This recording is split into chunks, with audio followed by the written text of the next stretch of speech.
लच लच के कान्हे बोहंगिया औरी केरा के घौरावा हे। हमारा बलम जी के शोभेला सखी माथे पर देखा दौड़वा हे। हमारा सजन जी के शोभेला सखी माथे पर देखा दौड़वा हे।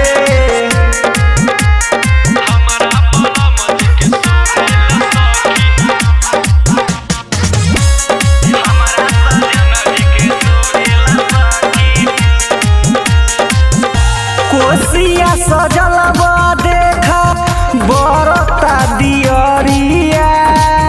छठी माई आइल बानी हमनी के नगरिया।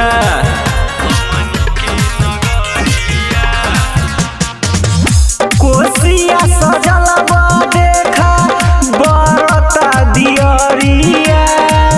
छठी माई आइल बानी हमनी के नगरिया। जगमग जगमग बरे दियरिया देखो न चारू ओरवा हे।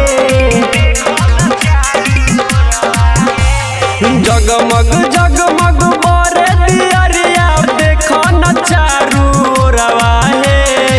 हमारा बलम जी के शोभेला सखी माथे पर देखो दौड़वा हे।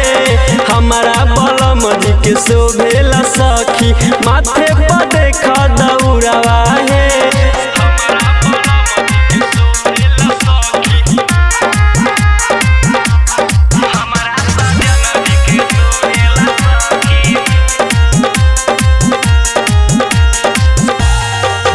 लकी राज किशोर करे माई से अरदास हो। करण यादव के बा छठी माई प्रयास हो।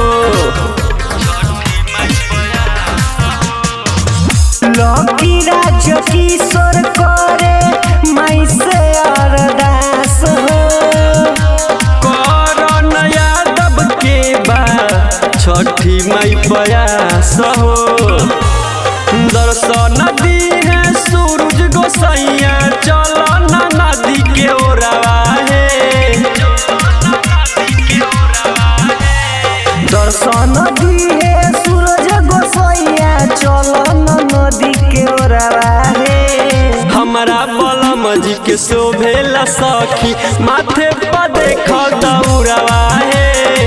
हमारा बलम जी के शोभेला सखी माथे पर देखो दौड़वा हे। रिकॉर्डिंग स्टूडियो ढाका।